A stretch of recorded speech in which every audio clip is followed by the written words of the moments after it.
যত শক্তিশালী এই মন, তত শক্তিশালী এই শরীরও। এই যে আমাদের শরীর, এটা এটা আসলে কি? এ হলো একটা রথের মতো। আর একটা রথ ততক্ষণ চলতে পারবে না যতক্ষণ না তাকে কোনো সারথি চালাবে।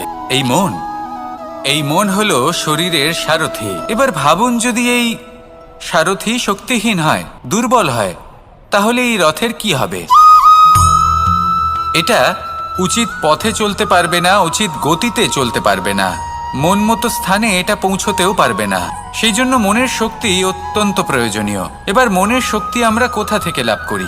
দৃঢ়তার শক্তি থেকে। এবার এই শক্তি আমরা কিভাবে বাড়াতে পারি? আমরা প্রতিদিন কিছু নতুন স্থির করি, কিছু ছোট, কিছু বড়।